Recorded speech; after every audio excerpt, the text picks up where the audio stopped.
Hoje a gente vai falar de um assunto que muitas mulheres têm vergonha de falar, que é incontinência urinária. Você já passou por isso ou conhece alguém que tenha passado? Sabe quando você não consegue segurar o xixi e sai um pouquinho? Pois é, isso é mais comum do que a gente imagina. E não só em mulheres mais velhas, também em mulheres mais jovens. E para falar sobre esse assunto, a gente convidou a fisioterapeuta Amanda Feroldi Fabrício, que é especialista em saúde da mulher. A Amanda, ela é doutoranda na Faculdade de Medicina de Ribeirão Preto, da USP, é docente na UnoOeste, no campus aqui de Jaú, diretora da Abrafisme e da Uroginap, são associações relacionadas à saúde da mulher. Amanda, eu queria primeiro te agradecer por vir aqui à TV Câmara para a gente conversar sobre esse assunto, que a mulherada tem um pouco de vergonha de falar, né? A verdade é essa. Tem, Bruno, o prazer é meu, obrigada, viu, pelo convite. É um assunto que eu adoro falar, né, saúde da mulher, e realmente a incontinência urinária é um tabu, né, então a gente tem, assim, sérios problemas, inclusive, no tratamento dessas mulheres, porque a incontinência urinária, ela é o quê, então? Ela é qualquer perda de urina, então qualquer escape de xixi já é considerado incontinência urinária, independente da quantidade, porque muitas vezes as mulheres falam assim, não, mas é só um pouquinho, mas é só quando eu espirro, é só quando eu tosso. Mas não, qualquer perda de urina realmente já é considerada incontinência urinária. E é um tabu realmente muito grande. E muita gente acha que, como você falou, né, que a incontinência é só assim de uma mulher idosa, que tem que usar até uma fralda. Mas não, né? Assim, as mulheres mais jovens podem acabar sofrendo com isso. Podem. Essas pequenas perdas durante o dia de urina. Podem. Desde mulheres jovens. Às vezes a gente pensa realmente que é algo só das mulheres idosas e tem aquela consciência que é normal, que é do envelhecimento. Então, assim, perder urina nunca é normal. É comum, mas nunca é normal. Seja uma gota, na hora que espirrou, na hora que está fazendo exercício físico, alguma coisa assim, seja realmente a perda total, precisando usar fralda, que é geralmente no caso das mais idosas. Então, assim, nunca é normal ter escape de xixi. E é algo que atrapalha muito a qualidade de vida da mulher, né? Às vezes as mulheres acabam tentando solucionar, que não é uma solução, colocando aqueles absorventes na calcinha para evitar que molhe, mas isso não é uma solução, é um paliativo, né? Então, assim, isso, ele aumenta o tabu.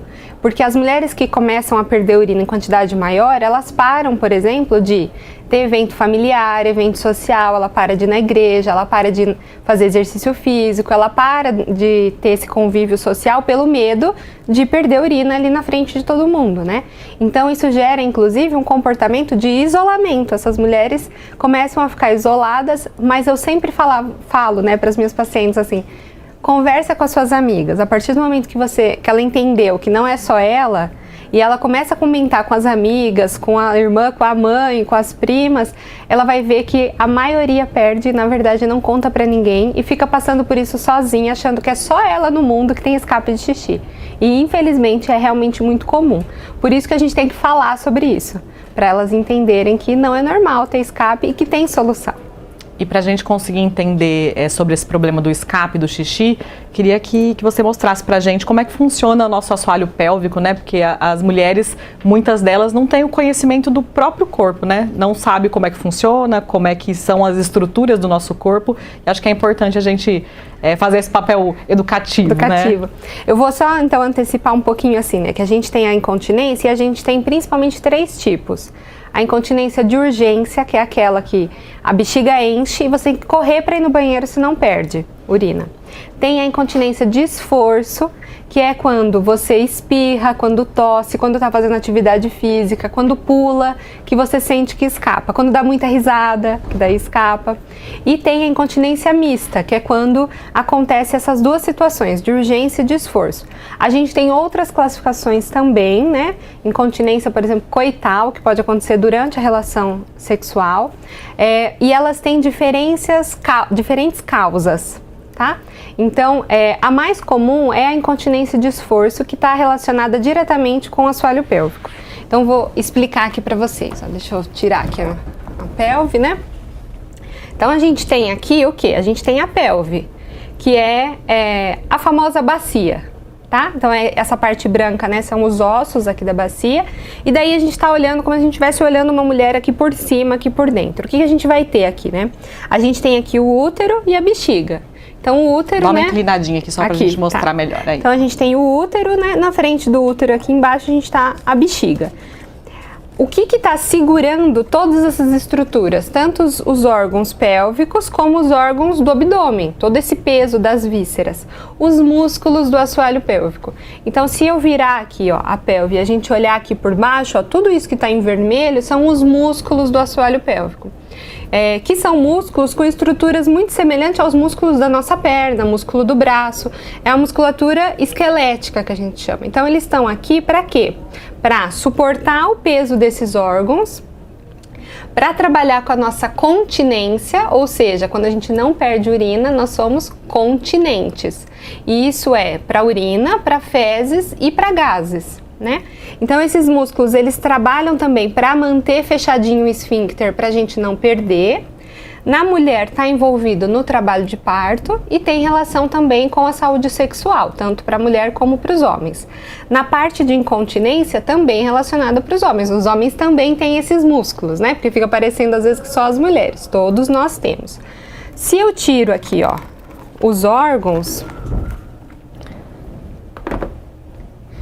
e a gente olhar aqui, ó, por dentro, aí nós vamos ver como esses músculos formam realmente uma rede de sustentação. E daí o que pode acontecer? Eu não falei que esses músculos são semelhantes ao músculo da perna, do braço.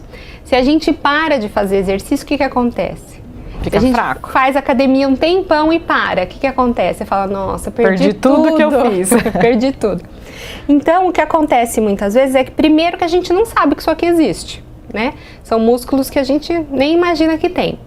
Segundo, que a gente não sabe trabalhar eles, não sabe que eles precisam ser trabalhados, eles precisam também ter essa capacidade de ficarem fortes, né, para não enfraquecer e não ter perda, e também é possível também de serem elásticos, por exemplo, para o trabalho de parto, para não ter dor. Então tem muitas mulheres que têm, por exemplo, uma condição que chama dor pélvica crônica, dor na relação sexual, e muitas vezes esses músculos estão envolvidos, uma tensão muscular muito grande, certo?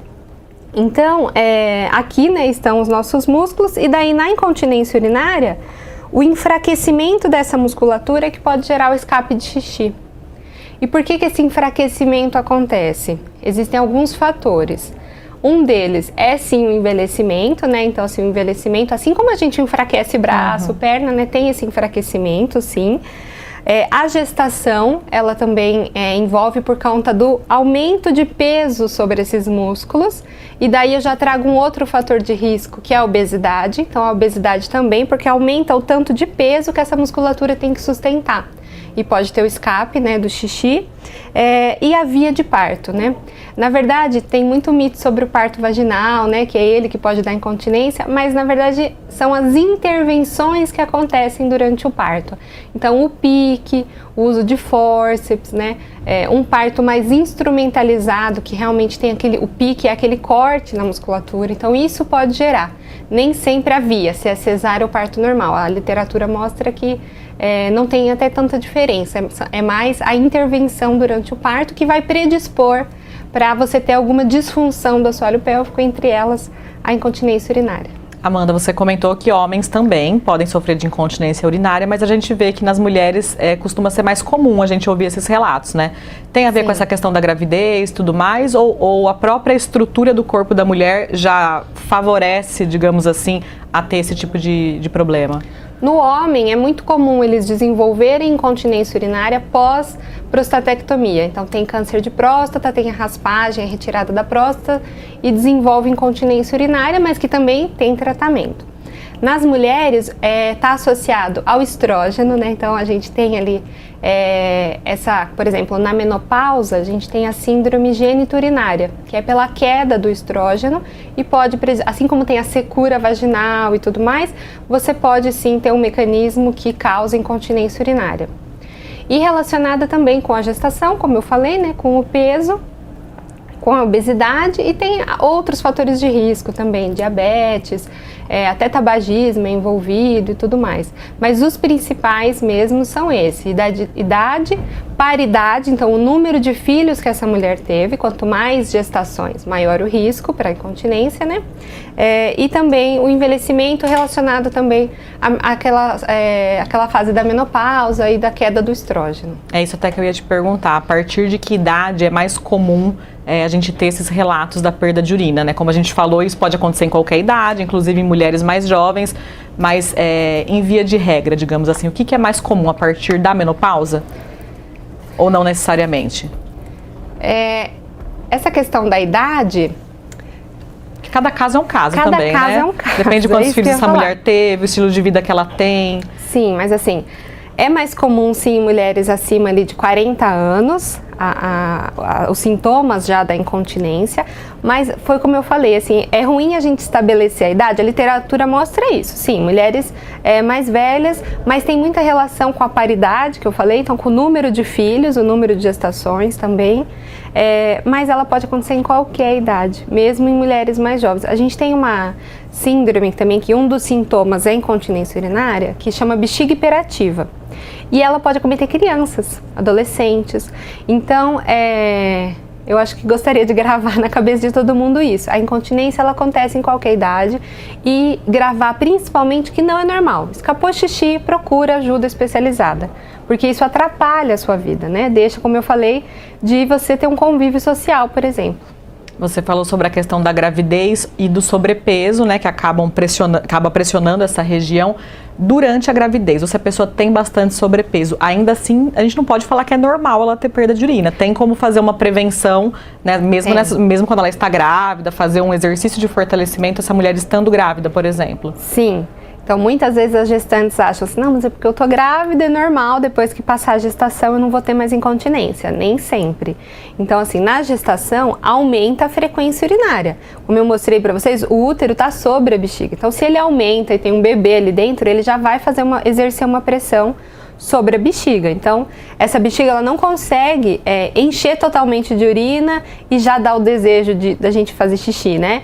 Encher um pouquinho, ela já avisa. Então, a gestante fica o tempo todo indo ao banheiro.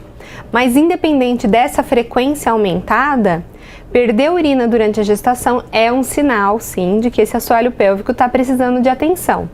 E quando a mulher tem perda de urina durante a gestação, aumenta o risco dela ter incontinência pós o parto, né? Então, na parte ali do puerpério e, inclusive, depois também já dessa fase.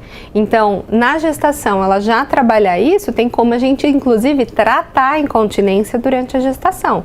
Trata, ela já aprende a como cuidar e tudo mais. No pós-parto não vai ter essa perda, né? Provavelmente, e depois também leva uma vida sem perda de urina. E a questão da bexiga caída, né? Que a gente escuta falar popularmente. É um outro problema, a bexiga caída não tem nada a ver com a questão da perda da urina? Tem também, mas... o termo... Pode falar. Não, é só para entender, o que é a bexiga caída? A bexiga caída é a incontinência urinária ou não? São coisas diferentes? Sim, assim, a bexiga caída, normalmente a paciente está dizendo que é a perda de urina. Mas esse termo pode ser usado algumas vezes para o prolapso. Que o prolapso, o que é? É a descida dos órgãos. Então, a musculatura funciona como uma rede de sustentação. Mas ela pode estar tão enfraquecida ou passou por cirurgia, por outras questões também, porque tem também diversos fatores de risco, né? E essa musculatura, ela está tão enfraquecida que ela realmente vai cedendo e tem a descida do órgão. Que é muitas vezes que as mulheres falam que sentem um peso ou uma bola na vagina. Né? Então, aí é o prolapso. Que é o órgão praticamente descendo mesmo, quase saindo pela ele vagina. É projetado ali pela vagina. Daí pode ter a descida da bexiga, do útero ou até do reto. Então, quando a paciente fala bexiga caída, a gente precisa diferenciar o que ela está falando. Na maior parte, as mulheres estão se referindo à perda de urina. Mas a gente precisa avaliar para ver se também não é a descida do órgão, o prolapso. Quando chega nesse caso do prolapso, que é um pouco mais grave, é só cirúrgica a resolução ou não? Dá para fazer um tratamento com uma fisioterapeuta? Como é que funciona? Já vou entrar então no tratamento da fisioterapia, né? Então, assim, Assim como a medicina tem as suas especialidades, né, o cardiologista, o ginecologista, a fisioterapia tem também. E a especialidade da fisioterapia que cuida dessa parte é a saúde da mulher, que é onde a gente cuida da parte ginecológica, urologia, né, a parte de coloprocto, mastologia, etc. Então a gente olha a mulher como um todo. O ideal, quando a gente fala de incontinência, de prolapso, incontinência urinária e fecal também, que pode acontecer, né, dor, tudo isso que envolve o assoalho pélvico, nós chamamos de disfunções do assoalho pélvico. Mais especificamente, para a fisioterapia, disfunções dos músculos do assoalho pélvico, né? Então, o fisioterapeuta, ele é o profissional do movimento humano. Então, a gente vai avaliar essa musculatura. E daí, como que acontece? A gente faz, então, uma avaliação da função desses músculos e consigo graduar ali quanto é esse prolapso, quanto que é essa perda urinária, né? A gente tem várias ferramentas para isso. A partir daí, a gente tem o treinamento muscular do assoalho pélvico, que a gente chama de TMAP. E esse treinamento, ele já foi comprovado, Bruna, que, por exemplo, um prolapso de grau 2, a gente consegue reverter esses 2 graus com o treinamento muscular. Então, o prolapso, normalmente, essa mulher é levada para a cirurgia, mas ela pode fazer um pré-cirúrgico com a fisioterapia, ela pode fazer e deve um pós-cirúrgico com a fisioterapia, porque tem essa correção, mas a musculatura continua enfraquecida. Então tem que fazer esses exercícios também. Mas a literatura já mostra isso. Se a mulher tiver, por exemplo, um prolapso de grau 4, com o TMAP eu posso reverter até 2 graus. Vai ser com certeza? Depende, assim como você ir na academia. Se o personal te passa o exercício e você não faz, né? Então, tem todo esse envolvimento. Mas na incontinência é a mesma coisa. Então, assim, a incontinência urinária, principalmente a incontinência de esforço, que é essa quando aumenta a pressão dentro da barriga, né, dentro do abdômen, e tem esse escape de xixi, por isso que é quando a gente tosse, quando a gente ri, quando a gente espirra, a fisioterapia é considerada padrão ouro, ou seja, é o primeiro tratamento de escolha, é o conservador, antes de ir realmente para um tratamento cirúrgico. Amanda estava falando de academia, não sei se você chegou a ver, mas na internet circulam vários vídeos de algumas mulheres fazendo atividade física e puxando muito peso, né? Geralmente aulas de crossfit, e elas se urinam no vídeo. Sim. Né? Isso até viralizou na internet. Digamos assim, que seria não recomendável fazer um esforço tão grande de puxar um peso muito além. Ou isso não procede? Se fizer um fortalecimento, dá para fazer esse tipo de exercício mais pesado e não ter a perda? Como é que funciona? Então, esses vídeos, existem inclusive vídeos de campeonato, né, de levantamento de peso, onde o feminino já tem uma proteção especial, porque se ela urinar, já tem, e isso é muito ruim, porque isso perpetua a ideia de que perder urina é normal, e não é normal. Então, assim, tem já bastante grupos de pesquisa, aqui no Brasil, inclusive, estudando a perda de urina durante o esporte, então durante o crossfit e tudo mais.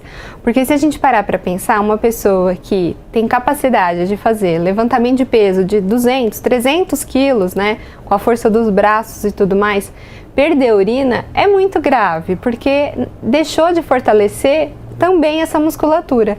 Então, assim, não é normal, não é esperado, tá? Pode acontecer, mas tem tratamento. E precisa daí fazer o quê? Então, treinamento muscular do assoalho pélvico. Não adianta ficar fortalecendo só a musculatura que vai ser utilizada para fazer o levantamento de peso. Inclusive, como eu falei, para não reforçar essa questão de que é normal, né? Então, numa situação de esporte ali, é considerado normal? Não é. Tem tratamento. E é interessante isso, né? Porque a gente observa que as pessoas cada vez mais têm se mostrado preocupadas com a saúde de uma forma geral, com a estética, ir na academia, fazer atividade física. E essa questão da saúde íntima da mulher acaba ficando de lado, né? Muita gente não tem conhecimento desse cuidado interno que a gente tem que ter, né? Não é só o músculo do braço, da perna, ficar lá com as pernas bonitonas, tem que cuidar de outras partes porque também, daí né? Ninguém vê, né? É um problema só seu, né? E quando tem algum sintoma, acha que só você no mundo tem aquele sintoma, e não é assim. Tanto que a incontinência urinária, ela tem um dia mundial da incontinência urinária, ou seja, conscientizar todas as pessoas no mundo, porque milhares de pessoas no mundo têm incontinência urinária, né? Então, assim, fica realmente, né, cuidando do corpo como um todo, mas esquece uma parte que está diretamente relacionada à nossa saúde. E, inclusive, a questão social, como eu falei, porque essas mulheres e esses homens também vão se isolar, né? Por conta de ninguém quer fazer xixi na frente dos outros, né? Principalmente sendo adulto. Então, isso é realmente uma questão muito delicada, mas tem solução. A partir de que idade é possível a mulher começar a fazer algum tipo de exercício para a saúde íntima dela? Dá para começar desde cedo? Como é que funciona? Olha, Bruna, acho que não tem idade. Não tem idade. Não tem idade. Então, assim, se a gente pensar que é um tabu na nossa cultura falar sobre saúde íntima, né, saúde da mulher e tudo mais, se a gente começar, inclusive, conversar com... Eu tenho experiência de grupo com meninas. Para quê? Para conscientizar de onde estão essas partes, né? Infelizmente, tem mulheres, meninas que acham, por exemplo, que o bebê e o xixi saem do mesmo lugar. Então, às vezes parece tão absurdo, mas não é, né? Então, desde cedo, a gente trabalhar essa consciência corporal de saber onde está, para que servem esses músculos, né? Qual que é a importância deles na nossa saúde. Isso pode ser dado já de qualquer idade.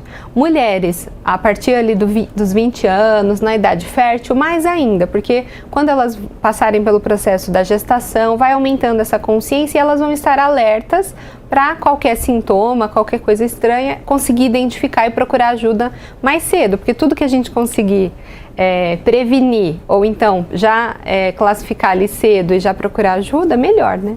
Além de evitar a perda urinária, esse fortalecimento traz outros benefícios para a saúde da mulher? Traz. Então, como eu falei, ela é uma rede de sustentação, né? Então, manter essa musculatura saudável, o que é um músculo saudável? É um músculo que consegue contrair, que consegue relaxar e exercer a sua função de, no caso do assoalho pélvico, de sustentar esses órgãos, né? Vai contribuir para prevenção das disfunções, então principalmente incontinência urinária, prolapso, que é essa descida do órgão, né, a bexiga caída. Vai prevenir para dores, tanto dor pélvica. Tem mulheres, por exemplo, que acham que tem dor nas costas e na verdade é uma dor pélvica. Prevenir também dor durante a relação sexual, para manter a sua saúde sexual também bem, né, isso faz parte da nossa saúde como um todo, e também ajudar na gestação, no parto e no pós-parto também, para essa mulher ter uma vida melhor. E no caso dos homens, os mesmos benefícios. Se a gente tirar a questão da gestação, para eles a mesma coisa. A parte da continência, de não ter escape de xixi, né, de fezes ou de gases, envolvido também na saúde sexual, né, e daí envolvendo na saúde como um todo. E Amanda, você tem alguma dica de como as mulheres podem fazer esse fortalecimento? Tem algum exercício que dá para fazer em casa ou a gente precisa sempre do acompanhamento de um profissional? Tem alguma dica, algo que já possa aplicar? Como é que é? A primeira coisa, então, que eu acho que eu vou falar é assim, tem algumas mulheres que têm esse mito de fazer o exercício durante a micção. Então, quando está fazendo xixi, cortar o xixi. Isso é bem difundido na nossa cultura, de quando você for fazer xixi, corta o xixi e é assim que você faz o exercício. Então, queria alertar que isso é só um teste, isso não é exercício, porque pode prejudicar, inclusive, da infecção de urina, porque daí você não tem totalmente a liberação da urina. É um teste só para ver o controle. Isso, é só para ver. Então, já queria trazer só esse alerta, porque às vezes fala, eu faço quando eu estou fazendo xixi. Não pode. Xixi tem que relaxar e deixar sair toda a urina para não ter infecção. O ideal sempre é passar por uma avaliação, e daí recomendo, né, os fisioterapeutas na saúde da mulher e também tem fisioterapeutas na saúde do homem que fazem esse trabalho para avaliar essa musculatura. É como eu digo, assim, quando a gente vai na academia, a gente passa por uma avaliação física, né, o personal ali, o professor de educação física passa para você os exercícios de acordo com a sua capacidade, né, no momento que você está ali saindo do sedentarismo ou não. Então, essa região não é diferente. Então, o ideal realmente é isso, passar por um especialista para avaliar. Se nunca foi num fisioterapeuta, procurar, mas relatar também para o ginecologista, para o urologista, quando tem essas questões, porque às vezes não conta, né? Faz a consulta de rotina, mas nem conta que está perdendo urina, então conte para o seu médico, para que ele te ajude também nesse sentido. Acho que o que a gente pode deixar, Bruna, é um pouquinho de conscientização, da gente encontrar essa musculatura, né? Então, como eu falei, né, a gente está aqui, esses músculos eles estão dentro da nossa bacia. Então, se a gente só sentar assim, ó, na pontinha da cadeira, né, sentir os dois ossinhos que a gente tem bem ali no meio do glúteo, só da gente sentar e mexer para um lado e para o outro, a gente já identifica. São esses ossinhos aqui que a gente está sentindo, né? Então, sentir ele aqui, e daí eu vou conseguir pensar aonde que está essa rede de sustentação. Eu gosto de fazer essa simulação, ó, fechando a mão de vocês aqui, né, numa conchinha, você vai visualizar que esses são os músculos do assoalho pélvico, ou seja, não são grandes, não são muitos músculos, né?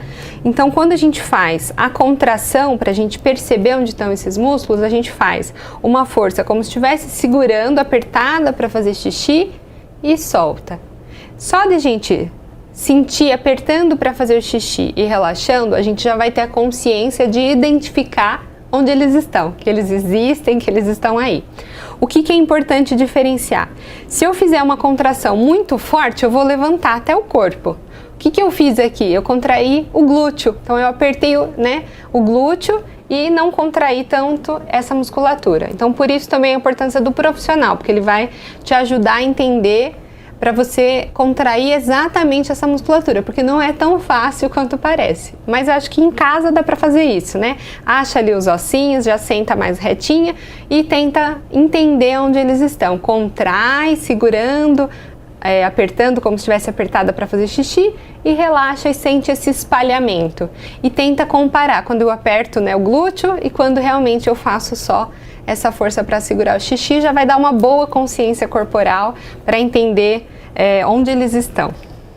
Tenho certeza que todo mundo que está em casa já aproveitou para fazer esse exercício.